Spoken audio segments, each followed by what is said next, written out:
Is it Molly or? It's me. I'm recording. Oh, hey, Oh, you are hey, Molly. recording. Are you, Molly, are you also like letting people in the waiting room? Yep, I will be in charge of that.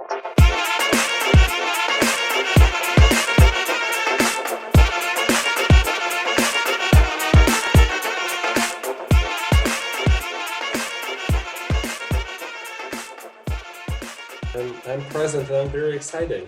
Dr. Newberg, would you believe that this is the 7th iteration of Balkan Circle this year?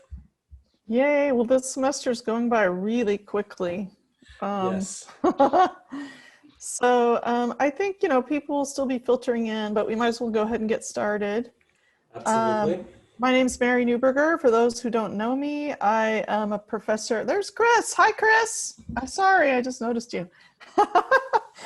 I'm a professor of history here at UT Austin. My specialization is Bulgarian history. And I'm also the director of the Center for Russian, East European, and Eurasian Studies and the chair of Slavic and Eurasian Studies. And Kirill is my co-host for Balkan Circle.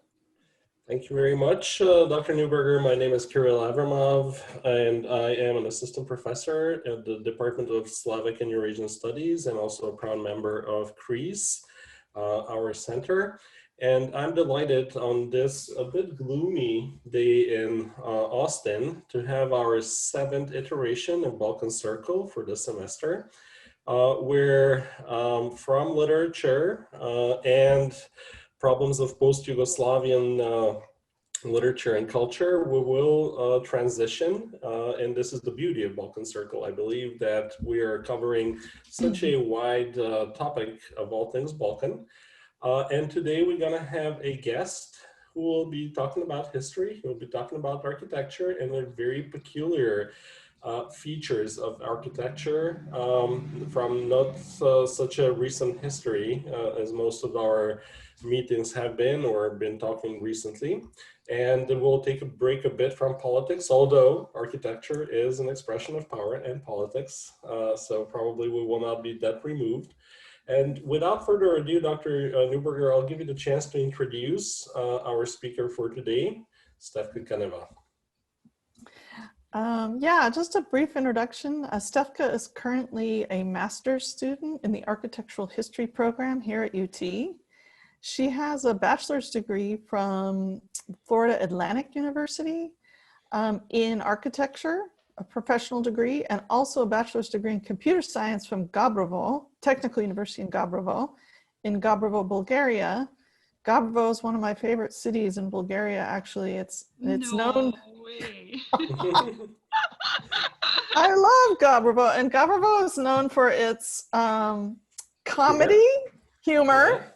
Yes. They have but also the joke in Bulgaria is that that people from Gabrovo are cheap.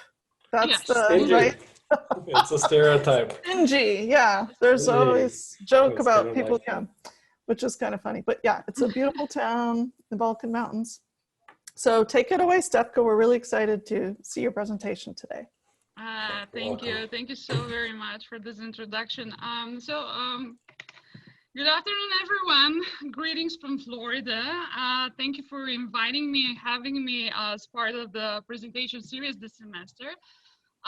It is really a great pleasure to present in front of audience that is particularly interested in the Balkans. It's my turn to share my screen. Here.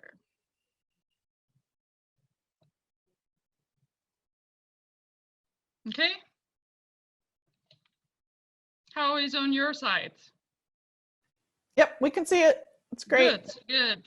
Okay. So this research, the research that I will present you today started as a simple project, a school project years ago, when I had to analyze a building that is not commonly seen in textbooks. My professor, Vladimir Kulic, encouraged me to look for something interesting and unique from the Balkans. And that is how I discover, as I call them today, my residential defensive towers. their duality and instantly captured my attention. But soon after, I realized that even though they were wildly spread throughout the region, there is no sufficient data or scholarly studies on the topic. In fact, today they remain as known architectural typology and overlooked cultural heritage.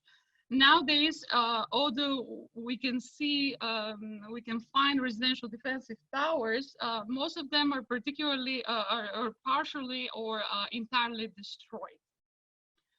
Therefore, my objective is to popularize the type, find the causes of the dissemination and evolution of the type, also to define the social meaning of the residential defensive towers and explain the causes for their current state. And today I will try to do that by looking through the lens of three aspects of their life. So let's begin.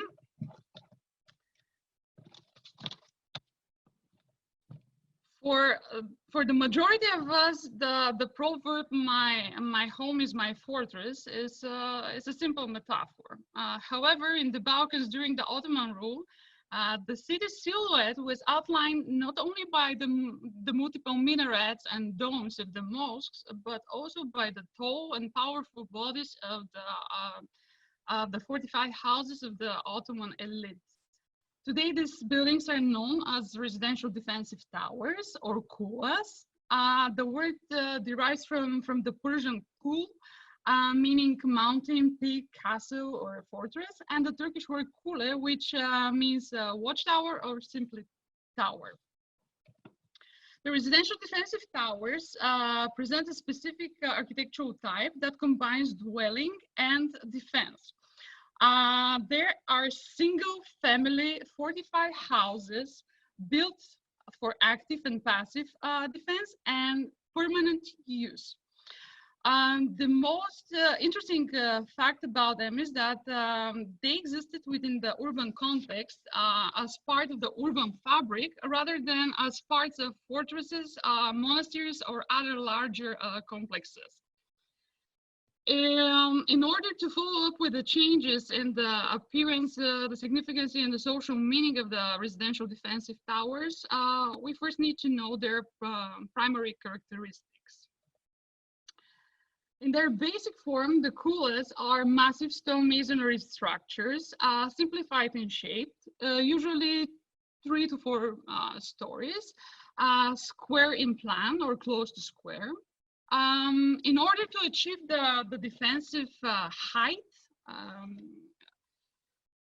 their walls are thick between 4 to 6 feet, and the tower's functional scheme is unfolded vertically. So that the towers have only one room per floor. Typically, the first floor was dug into the ground and contained an independent water source, like a well. Here in the basement, often can be seen an opening, like right here, an opening for a secret tunnel that was used during attacks, for escape. Frequently, the ceiling above this space, it's vaulted to provide structural stability. And then the second floor was usually used for storage, for food provisions and military supplies. Now I'm going to turn your attention to the upper floors. Far from the danger coming from the ground, the habitable spaces, the habitable space was the one at the highest level. This space was equipped with a fireplace to ensure the utilitarian needs of and comfort of the dwellers. The movable furniture was minimized due to 2 factors. The first, difficulties related to its vertical carrying within the structure.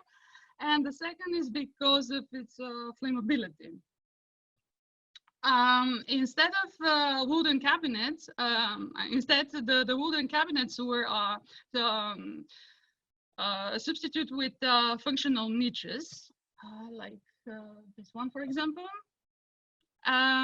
Because of the adjacency to the roof and the presence of larger window openings, the room was the top room was the most vulnerable space within the house.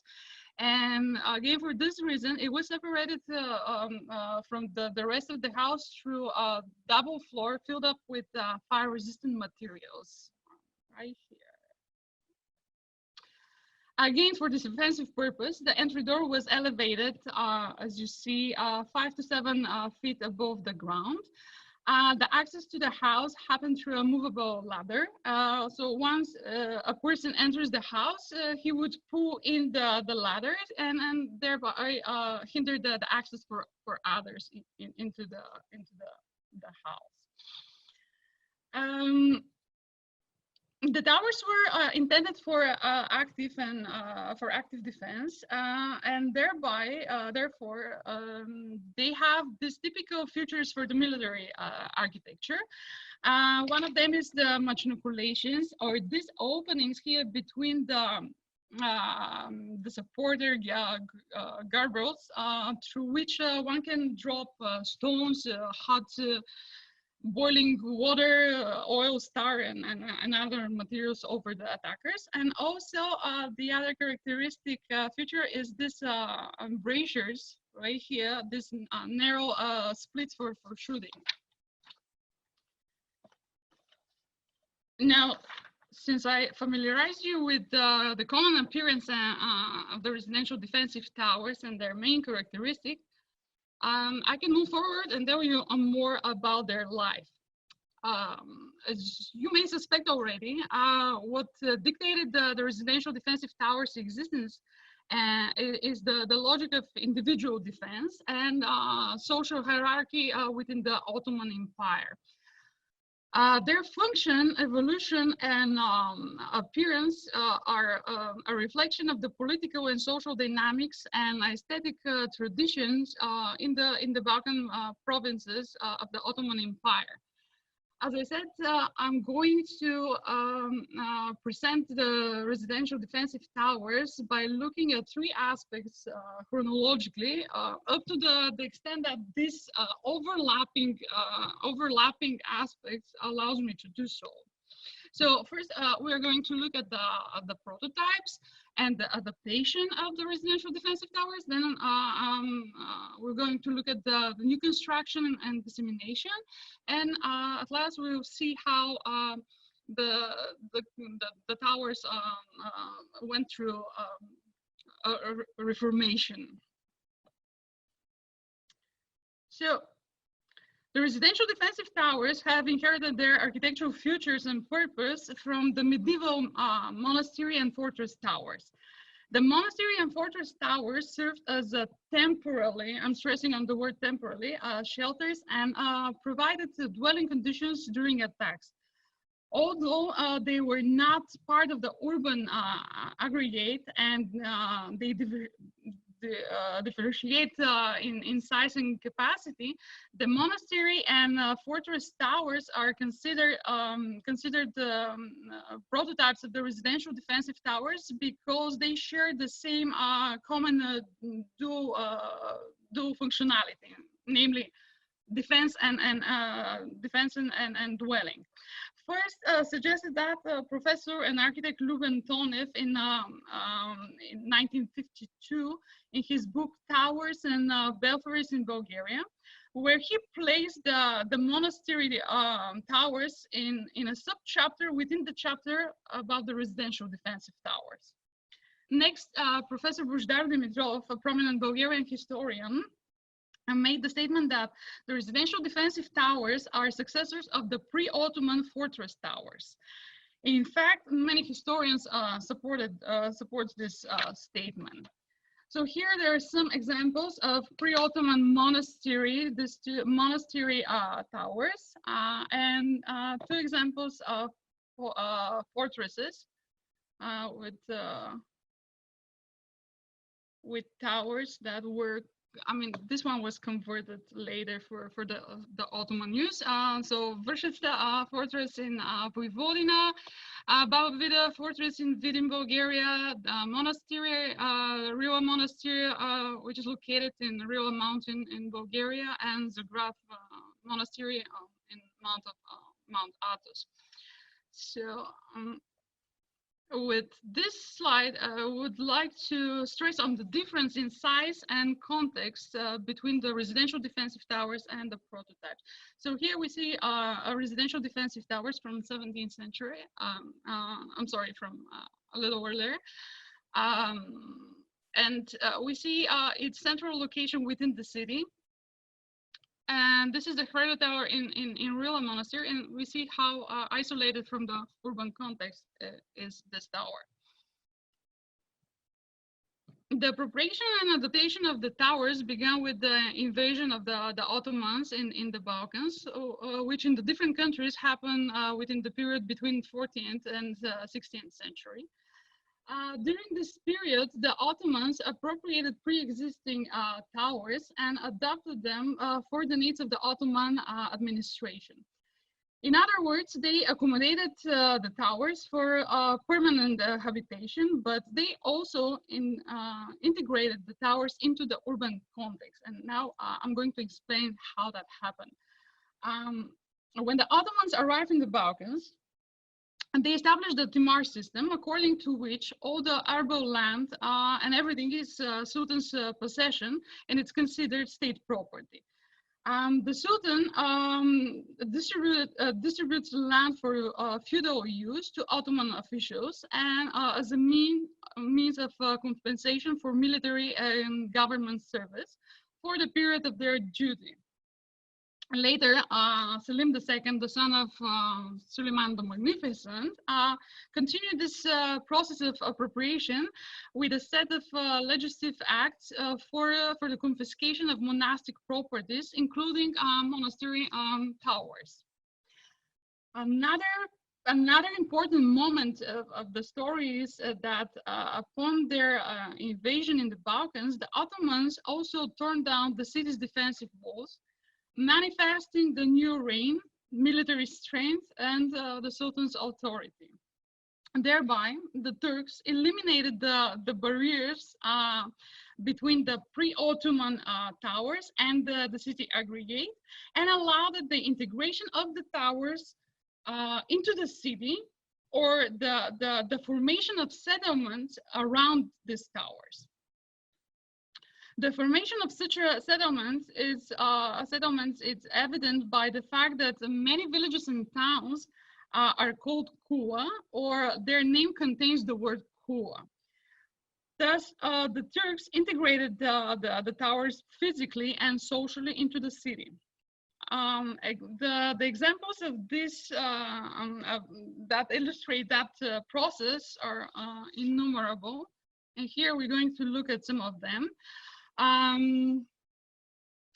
So the first one, it's the tower in village of Toshevo. According to Professor Georgi Georgiev, the prevalent presence of Christian toponymy and the multiple chapels in the vicinity of the tower, along with the architectural features of the tower, support that the hypothesis that the tower was built on a monastery land. Its current location in the center of the village of Teshevo is a shred of evidence that the settlement was formed around the tower. According again to Professor Georgiev, the tower was used by the Ottoman mining administration for after the act of confiscation. And it was a home of a Turkish superintendent, and it was also used as a warehouse for ore, iron bars, and cannonballs. Another example, it's Vršac Tower in Vojvodina. According to the well-known Turkish traveler, Evliya Çelebi, the Serbian despot Đurađ Branković built the tower in 1439.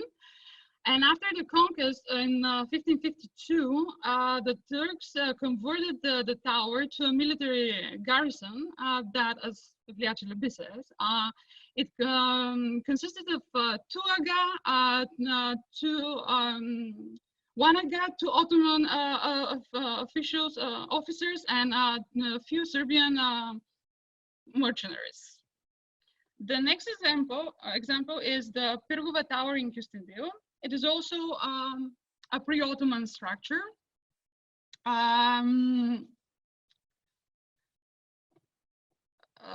The tower was utilized by the Turks, and so based on comparison with other medieval structures, Professor Yordan Yordanov reckoned that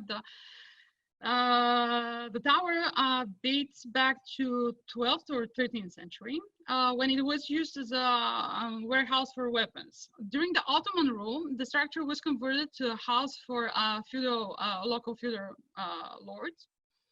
And evidence for this alternation is the fireplace, the multiple storage niches, and the niche for hygienic needs.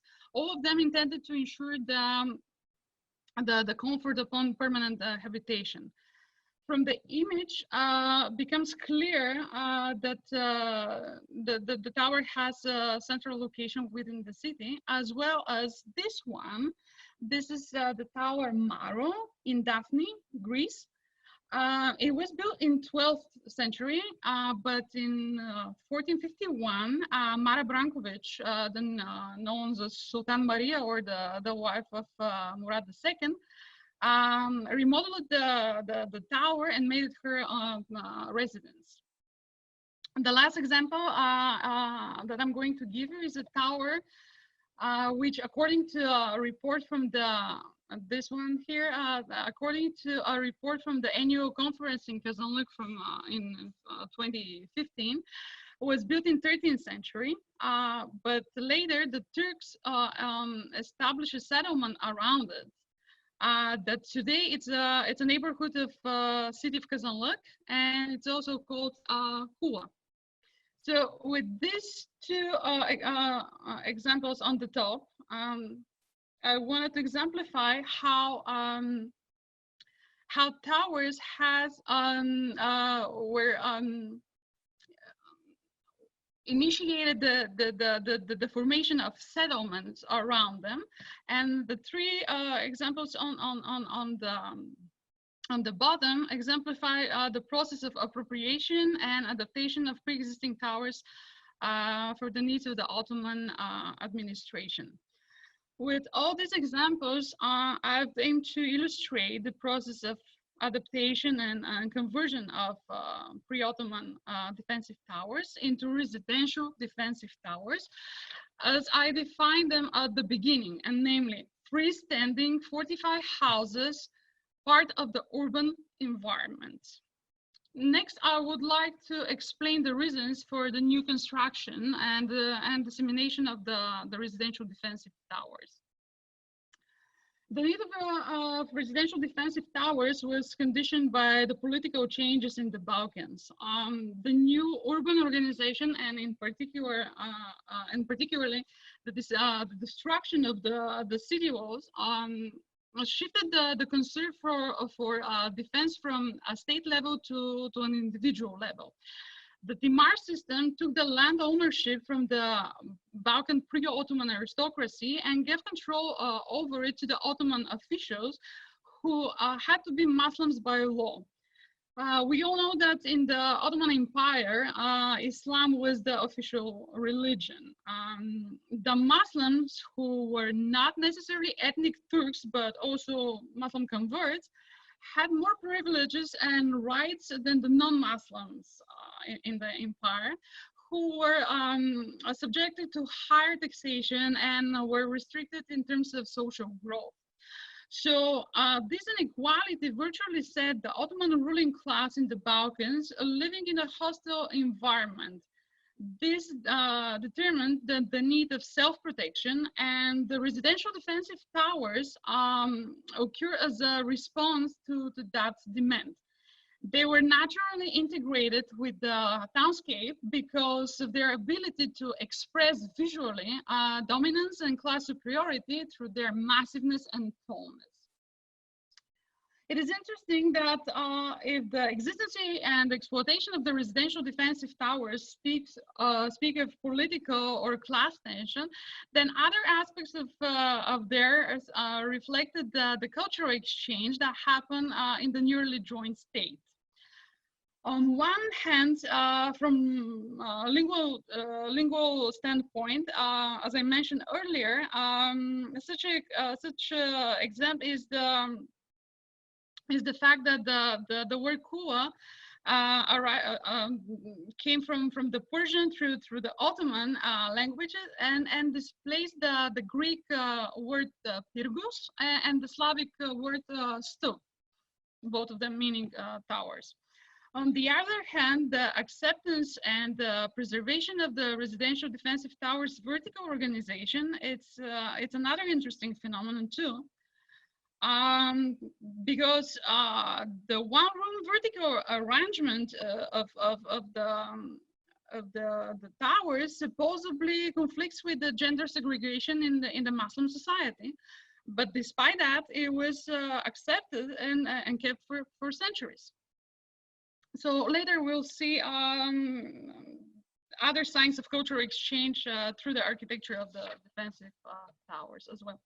So now I would like to go deeper and look at what else conditioned the massive construction and dissemination of the residential defensive towers. There's no statistics on the numbers of the residential defensive towers since the topic is insufficiently examined, and there are no complete studies on it. Therefore, one can obtain an image of the dissemination of the towers by looking at multiple individual sources.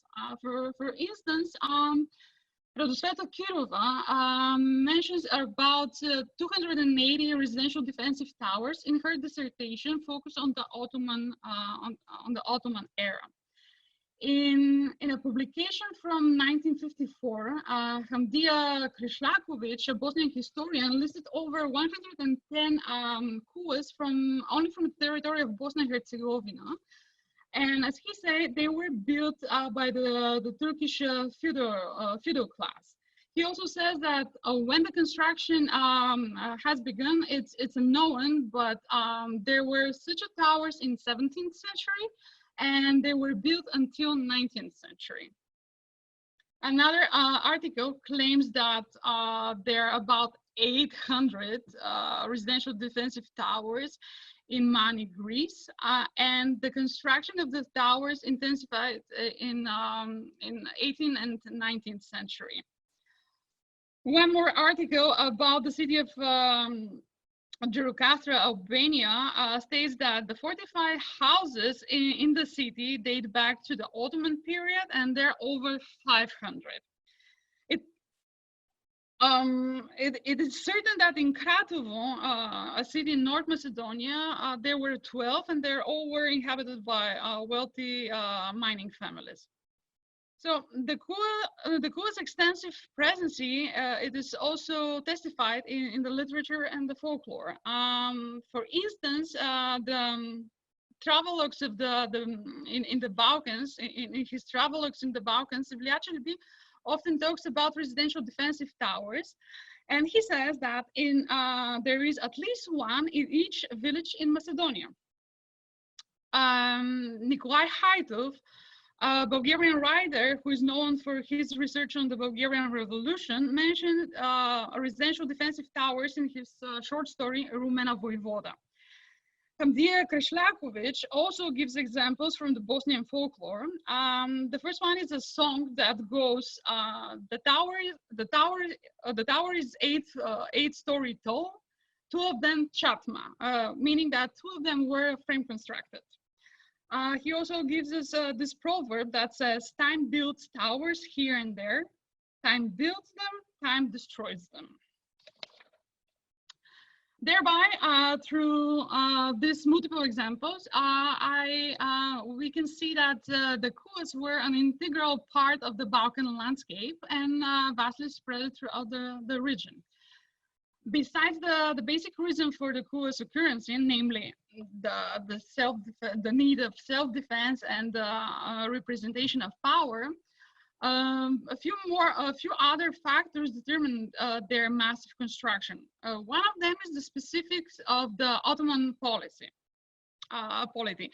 The polity was such that the Ottoman Treasury was coming primarily from taxation and military campaigns. The military conflicts in Europe intensified the trade and the processing of iron and ore for weapon production, and positively impacted Rumelia. The accumulation of wealth led to the formation of a new social stratum that needed to protect its valuables. So this is evident by the large number of defensive residential towers built in mining towns like Teshovo, Kratovo, and towns in Chalkidiki, Greece. Towers were also built in agrarian estates. Example for such are Gazi Ahmed Tower in Bugoyno, the Ali Pasha Tower in Trebizond, the tower of a local clan in Jur, Albania, the tower of Ali Bey, who was the owner of a large agrarian estate in Vratsa, Bulgaria. Number of towers in the area of Mat and Mirditra, Albania. Also, the towers that were mentioned by Evliya Chelbi in his books. Paradoxically, the downfall of the military affairs also gave a positive reflection on the new construction of the residential defensive towers. The lack of military campaigns during the rule of Ahmed I, Osman II, Murad IV, the failed siege of Vienna in 1683, and the series of unsuccessful wars with Russia and Austria led to the inner decline of the Ottoman power and dissatisfaction among the cavaliers and the janissaries. The demobilized Ottoman soldiers, who often did not return to their homes and barracks, began to engage in robberies and looting throughout Rumelia. These soldiers, ethnically different but united by the dissatisfaction, acted as armed groups under the command of the most experienced among them. So defenseless towns were rapidly subjected to mass robbery, accompanied by murder of civilians. The weakened state was not able to cope with the emerged deserters. This, of course, increased the need of self-defense among the civilians of all ethnicities. The victims, who were also living in destitution, associated these crimes with the Sultan's authority. Plus, the central power and the Ottoman ruling class became a subject of revenge on its turn. And as a result, both, so the ethnically different civilians and the Ottoman officials needed protection. Soon, this anti-state attitude crystallized among the native Balkan people in a desire for liberation from the Ottoman rule. Besides the social and political struggles, there were also clan conflicts and blood feuds within the regions where the population was ethnically and class homogeneous. Dr. Ledita Mezzini says that in cities in Albania, Montenegro, and Peloponnese, where vendetta was part of the ethos, every clan owns a canon, church, cemetery, and a residential tower. Thus, in these regions, the high number and the density of the residential defensive towers become determinative for the region's urban character. So I hope that it became evident that the multiple wars, the social clashes, and the clan conflicts not only expanded the construction of the residential defensive towers, but they also expanded the range of their habitants. A reference to Radosveta Skirova's dissertation, where she systemized the owners and the habitants of the residential defensive towers, outlines that their diverse livelihoods and ethnic affiliation. So according to that data, they were the habitants were Muslims, Christians, Jews, Islam converts, semi-dependent local aristocracy, military officers, dervishes, Christian monks, administration officials, merchants, and farmers. So all kinds of people. Now let's talk about the architectural properties of the residential defensive towers. The economic system and the multicultural mix also are reflected on the functionality and the aesthetics of the kuas. The lack of inheritance and property possession, along with the exhaustion from the multiple wars, demotivated the development of the residential architecture as a whole until 19th century. In addition to the legal and economic factors, the prosperous Ottoman feudal lords abstained from building large and opulent residences because any expression of wealth arose suspicion into the Sultan's eyes, and this is stated by Lubomir Tonev in his short story in of Bulgarian architecture in 1965. So despite that, as a product formed under the cultural exchange, the residential defensive towers actually obtained some advantageous features.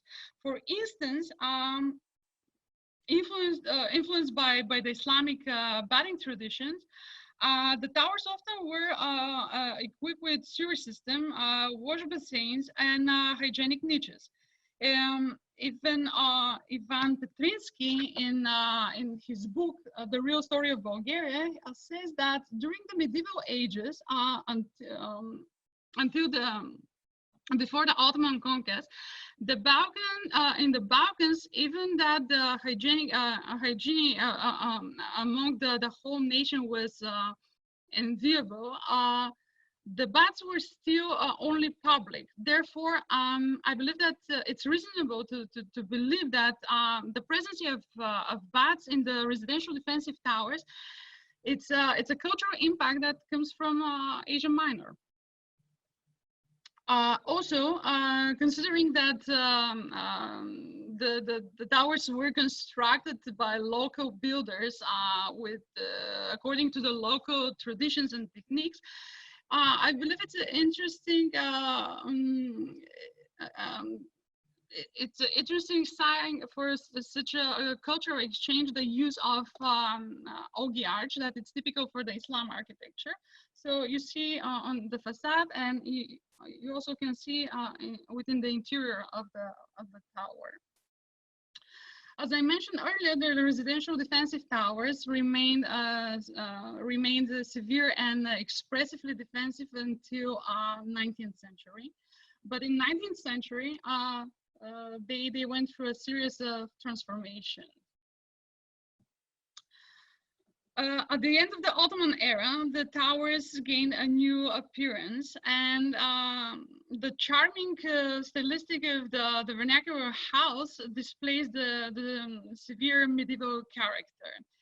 The durable materials on the lower portion of the buildings remained intact, but timber framework often had replaced the stone structure above. This, of course, is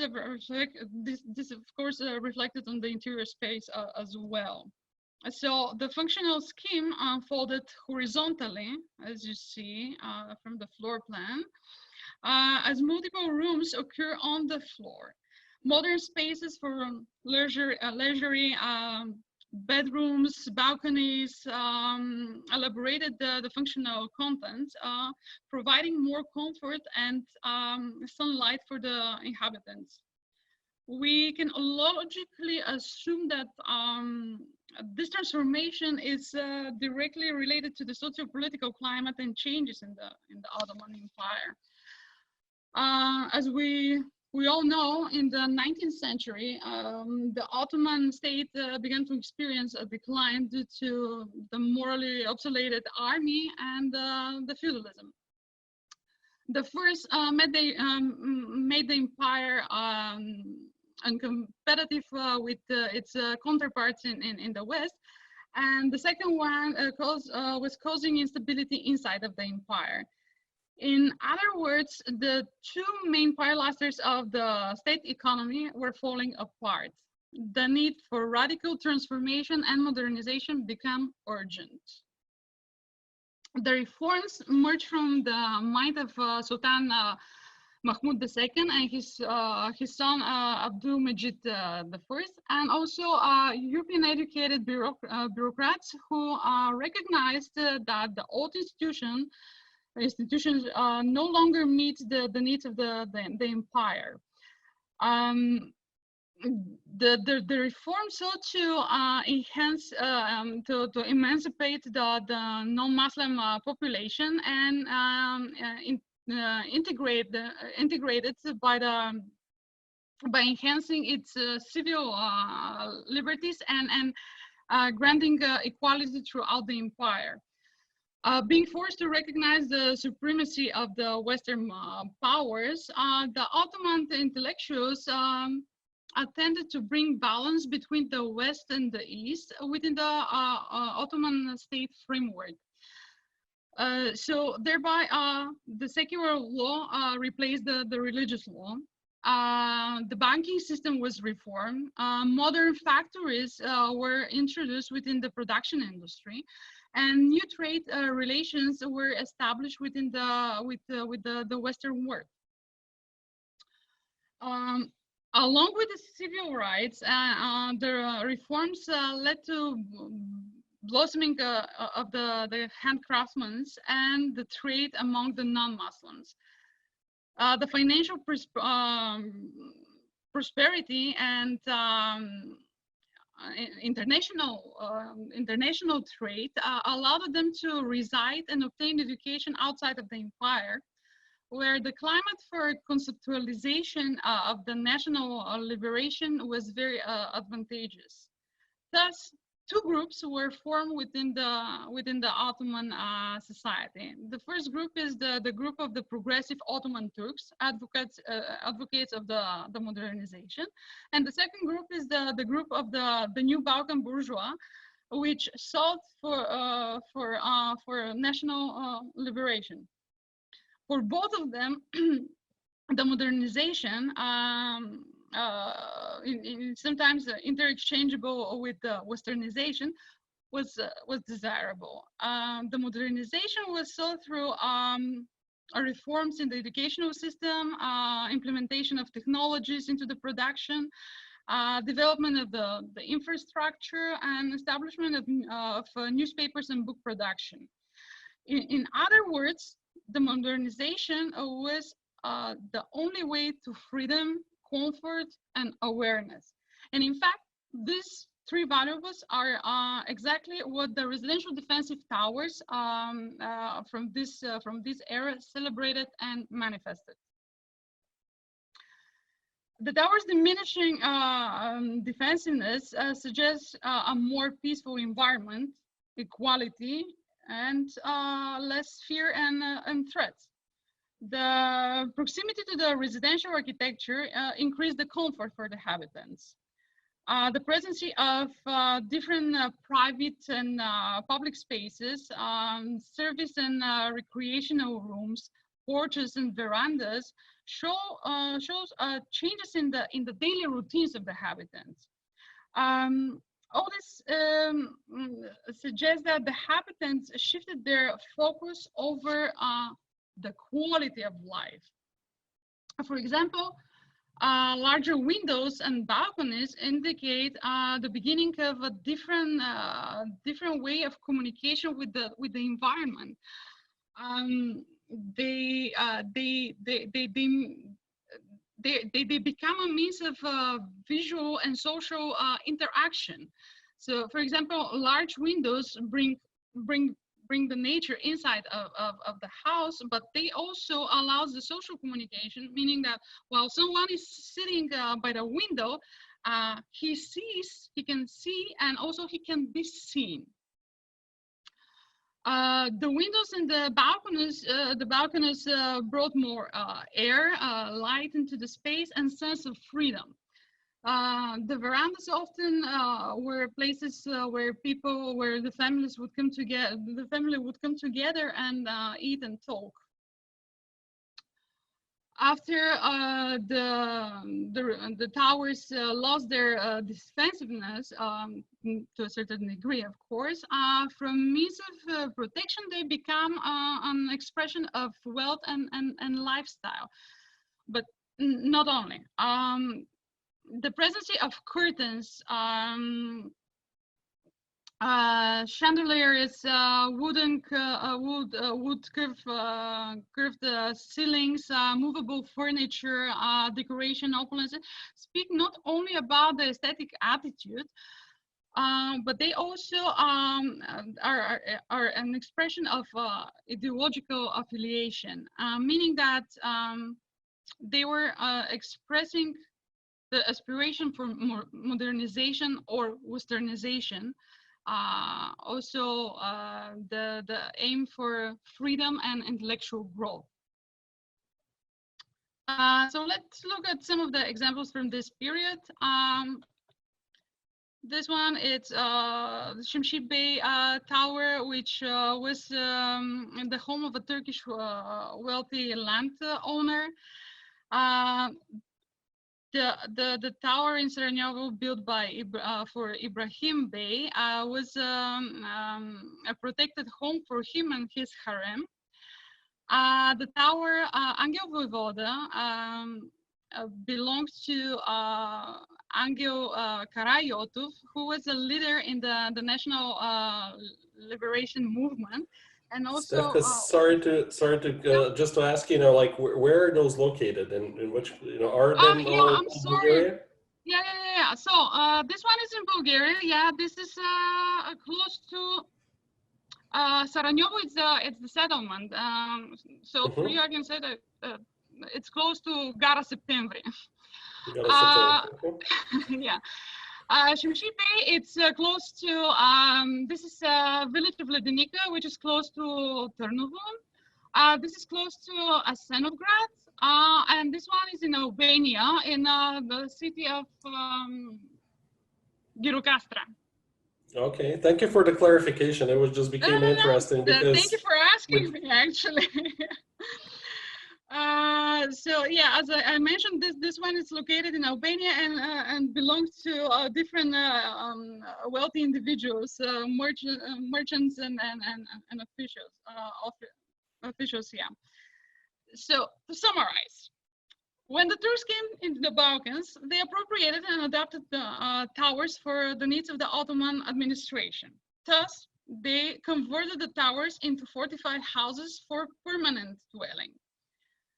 By turning down the city fortification, they allowed the towers physically and socially, the towers' physical and social integration into the city aggregate, or the formation of settlements around the towers. Then, the socio-political climate in the empire, namely the military campaigns, the development of the trade and the handcrafts, also the accumulation of wealth, the inner conflicts and instability, the blood feud, and the cultural exchange, all these intensified the new construction of the residential defensive towers. It also expanded the profile of their inhabitants through all the ethnic groups. At the end of the era, the state's need for reformation and modernization, along with the native Balkan people's desire for liberation and establishment of identity different than Ottoman, impacted the residential defensive towers on architectural, aesthetic, and even symbolic level. Thus, the residential defensive towers lost some of their defensiveness and become closer to the realm of the residential architecture. Therefore, I can say that the residential defensive towers are a product and a reflection of the socio-political dynamics and cultural interaction in the Ottoman state, which all of the modern Balkan countries are part of. Therefore, the residential, the towers are architectural heritage of all these contemporary countries. Unfortunately, the residential defensive towers' current state speaks that they were not recognized as a cultural heritage from neither one. With few exceptions in Albania and Peloponnese, where the blood feud justified the prolonged vitality of the towers and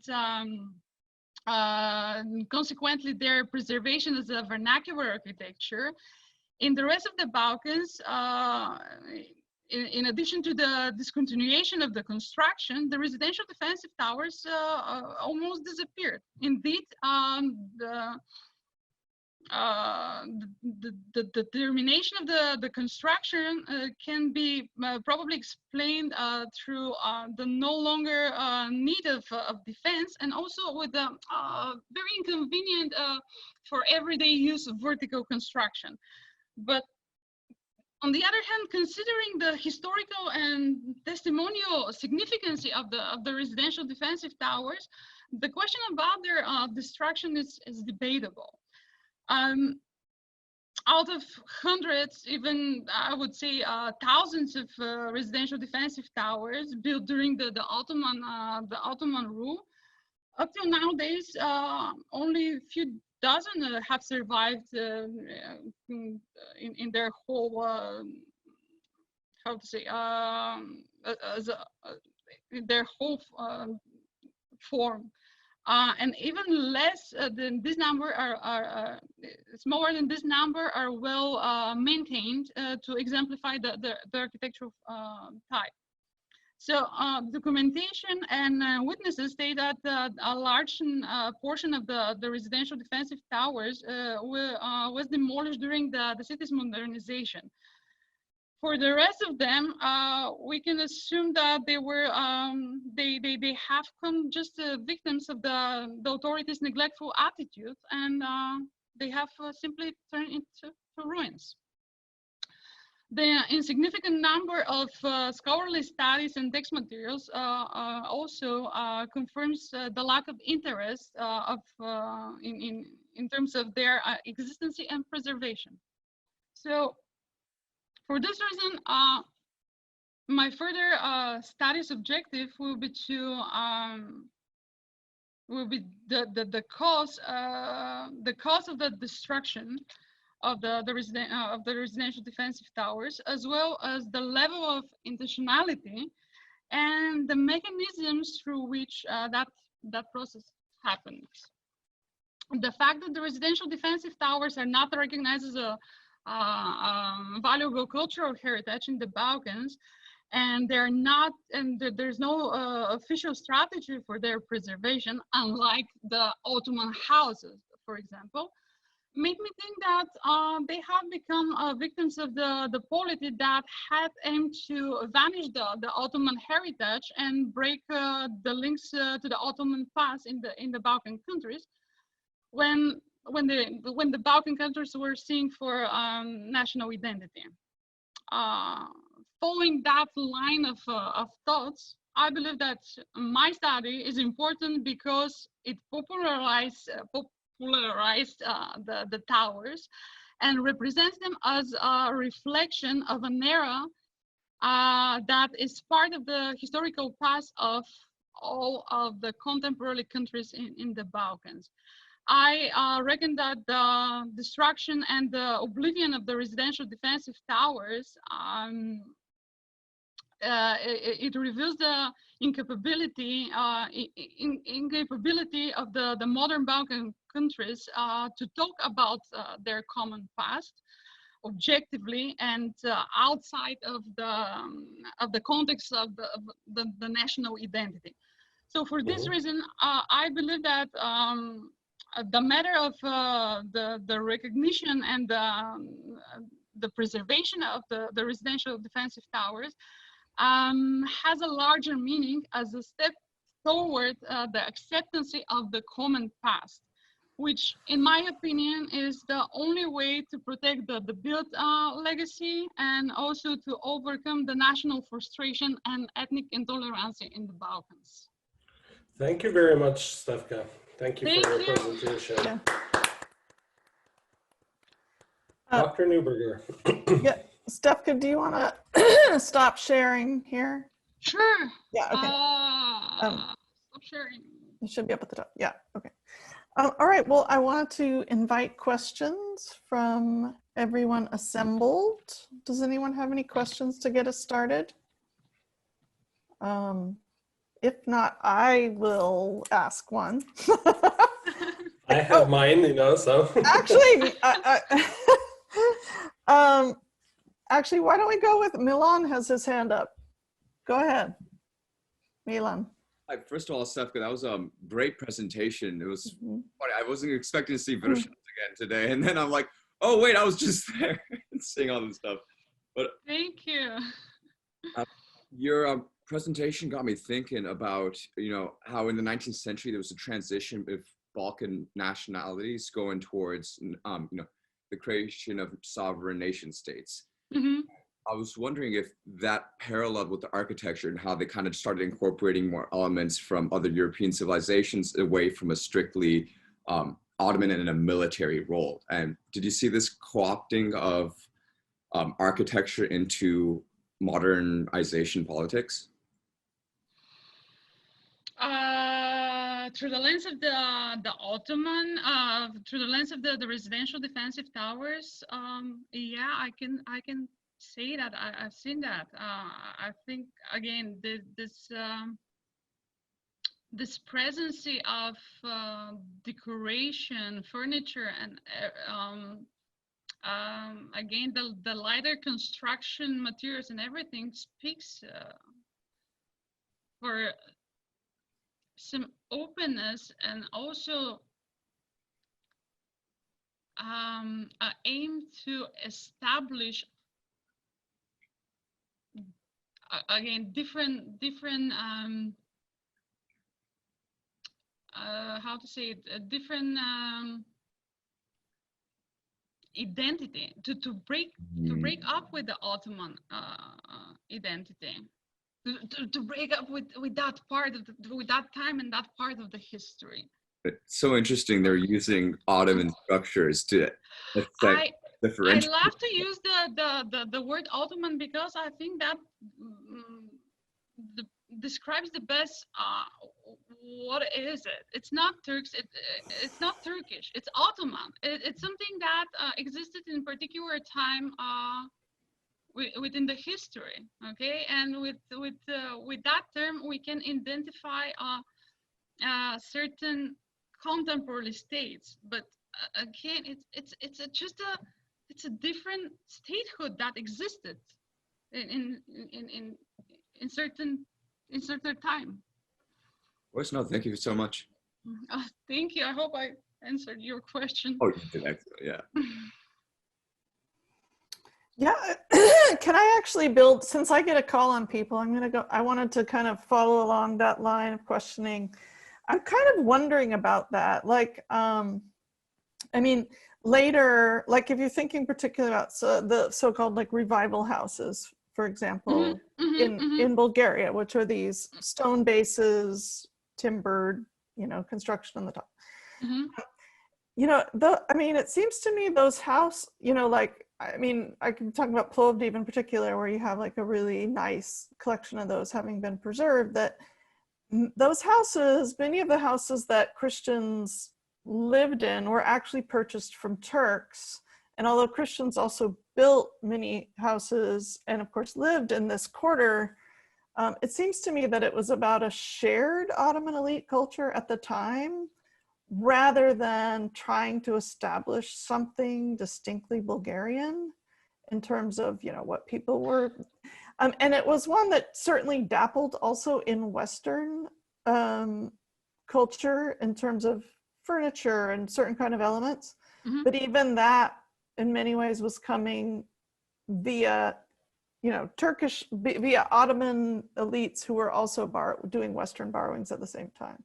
So it's hard to think of it necessarily as nationalist or those new elites as necessarily nationalist, because a lot weren't. I just Yeah. believe that the modernization by itself, it was conditioned by this aim for liberation. I mean, I don't know if that's necessarily the case. I mean, a lot of them, it was just, they wanted to be, you know, sort of rich and have these different elements of a kind of higher consumer culture in their, you know, and living within a modern state didn't necessarily mean having your own nation state. I mean, these were rich merchants who, it was all about their own bottom line, not necessarily like building a nation state would have meant the collapse of their whole economic trade zone. Mhm. So it was a little more complicated than that. Like that, just something that I thought you might want to comment on that. Oh, sure, I will. Thank you for the comment. Yes, of course, I will take in consideration this. Mm-hmm. Okay. Could I make a Chris? couple of Yeah, comments? Yeah, sure. yeah.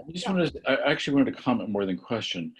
I wanted to applaud Stefka for two things in particular. One, that we don't see perhaps enough in the discourse of architecture in this region, and that was what one could call a pan-Balkan approach. Instead of isolating one particular nation state of the present day, she looked at the phenomenon and the way it is spread across the region. And it seems to me that that's a model not only for the discourse about these particular buildings or about architecture more generally in that period, but there's something really quite instructive here about how we should be thinking about the region. I mean, that's why I appreciate that you call it the Balkan Circle as opposed to something else, because it's a regionalist approach, and the regionalist approach is the only thing that makes sense here in terms of its complex history. These things are not defined by nation state. And we know very, very clearly when we get to places like Macedonia how complex it is to define things in terms of nation state. So that's one thing I really appreciate. The other thing I would say, two of my students, other students are here today, and I want to just highlight that we're coming to this subject from our point of view, which is from the material cultural standpoint, that we're used to looking at buildings and the meanings of buildings. But there's a tale here, a kind of cautionary tale for us in architectural history, and that is sometimes we divorce the architectural considerations and even the material cultural considerations from these larger historical forces. And what I thought Stefka did particularly well today was to integrate the two. And this works from the other side for those of you who are historians or area experts. It's easy to think about the history or regional meanings without thinking about the artifact. And what I found so useful here is the notion that we can understand this history through a material cultural approach, and that the two are really seamlessly wedded, what one could say, the historical and the cultural, the historical and the architectural, the historical and the artifact. That's particularly useful here. And I love having Stefka as a student for precisely that reason, because it's exactly the kinds of things that she's thinking about. That's a very healthy thing, both for history and for architectural history. Yeah, I wanted to also say, yeah, this is a really ambitious, like the sweep of what you're looking at. And I think there's a lot of stuff that you can kind of work through and tease out.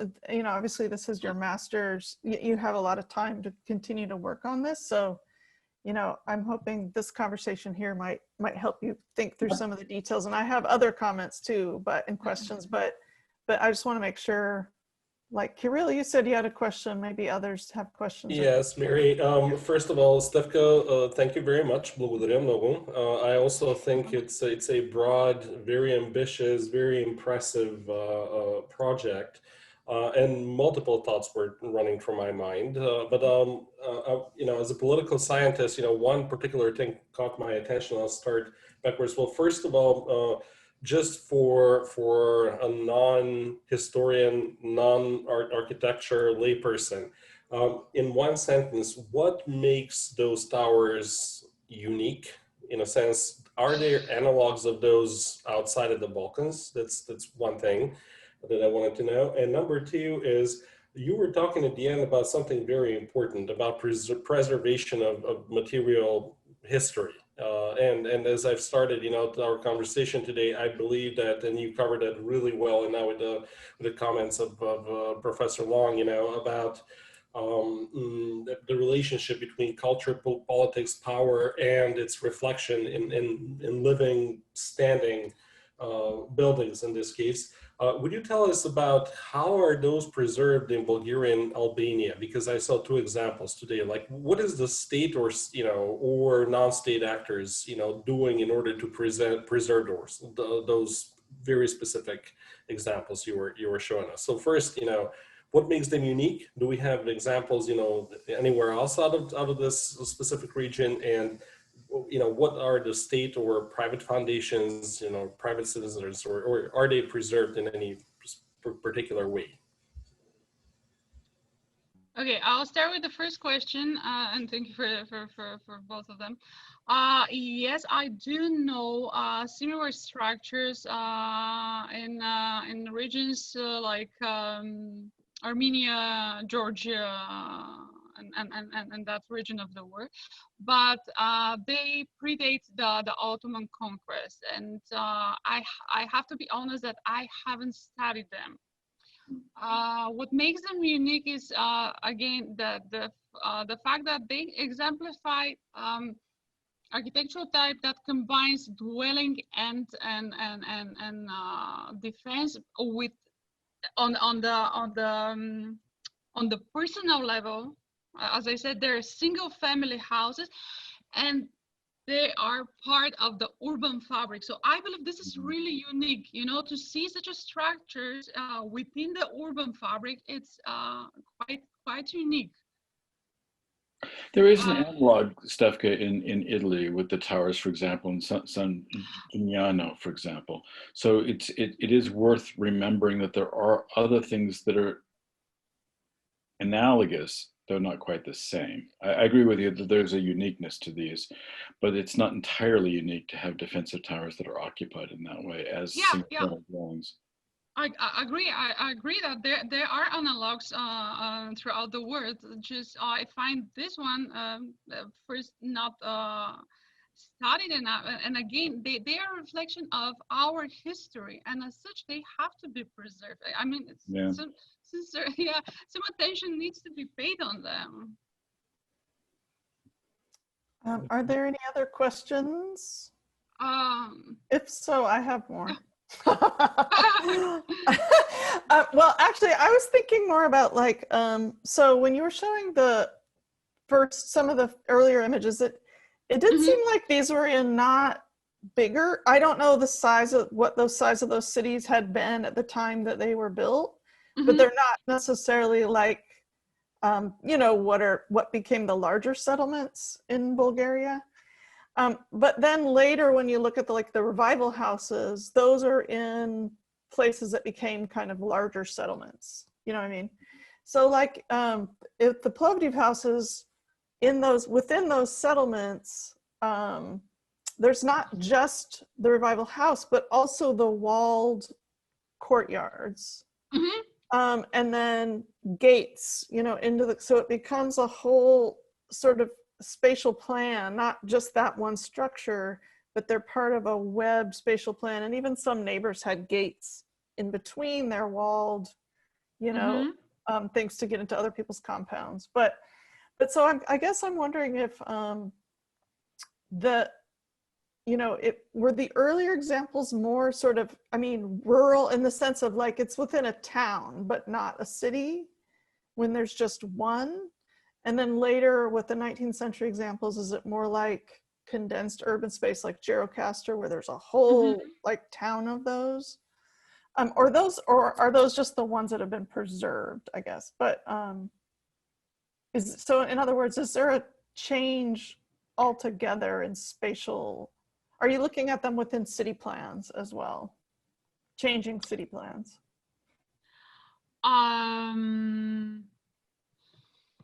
You are right that they were up to 19th century. They were not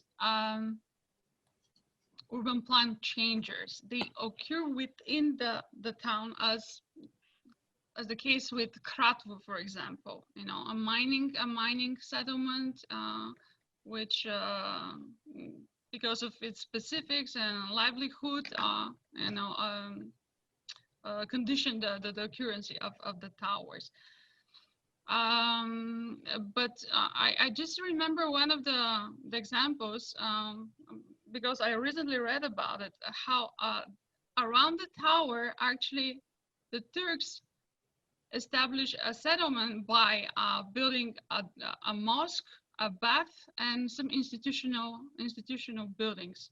So around that tower somehow encouraged the settlement formation. Mm-hmm. It's also worth saying that as cities were rebuilt in the 19th and early 20th centuries, many of these kinds of buildings were removed. Obviously, they were raised and replaced by larger buildings. But Yes. also it should be said that one of the reasons that you needed these towers in the first place is because there weren't larger defensive fortifications. Yes. In other words, yeah, the typology itself is inherently a result of the fact that they're in places that are less defensible. Mm-hmm. A larger urban Correct. construct is more defensible for a variety of reasons. So you wouldn't expect to find them, and this is true across Europe, you wouldn't expect to find smaller fortified dwellings or even castles in places that are defensible otherwise, right? There's a logic to it as to why they're put in certain places. Okay, I have a lot more I could say, so I'm excited to meet with you, Stefka, at some point and read more of your work and talk to you about it, which is really exciting. But I think we're running out of time here.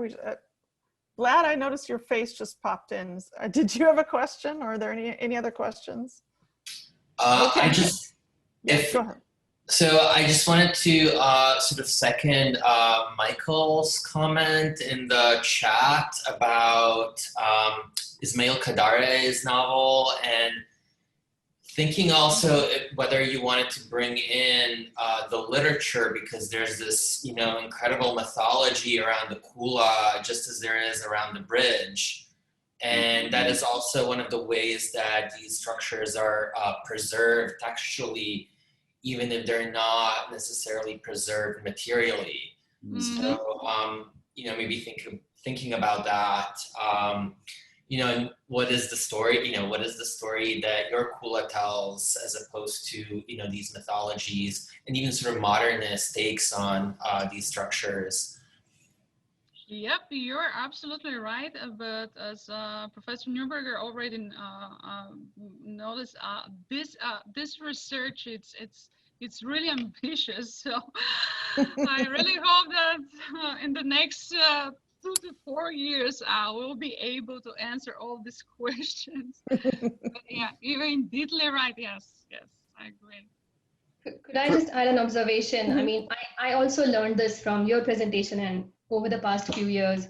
I mean, as we look back on history as historians, I mean, we are trying to parse out the intentions of people, why they made choices, certain design choices, or, you know, how it changed. So I think we see more than maybe those people did, because we can travel through time, we can see over centuries, we can also see over distance. Like now you're looking at the entire region. And so we see more than they do, but also less, because we're not there. And we only put the connections together through what remains. And so as historians, I think we need to be careful about, are we seeing more than what was there, or are we seeing less than what was there? And I know it's the hardest thing to do, but it was just an observation. Yeah, as I said, of course, and my next, the objective of my next further study will be exactly that level of intentionality. Okay, All good right. luck. Well, thank you so much. It's been so great to have the folks from architecture Thank you here. very Thanks much. for hosting us, Kira and Newberg. Yeah, and Thanks this so much. really great presentation on a topic that we wouldn't have otherwise known about, and it's amazing. And if you're, for people who spent time in the Balkans, this is actually, I'd love to go visit some of those. I've never seen many of those that you were talking about in Bulgaria. So new points on the map in the yeah, itinerary. exactly. Thank you Yeah, UT Architecture. Yeah, my dream is that one day I can actually visit each site and document every single tower that exists or existed in the Balkans. Fantastic journey of Kulas. Starting from the town of Kula. So thank you very much once again. Thank you, everyone. Each one of you. Thank you so much. And we're looking forward for our next time. It will be another exciting topic connected to ex-Yugoslavia. So please come, be our guests again next Friday. Thank you very much.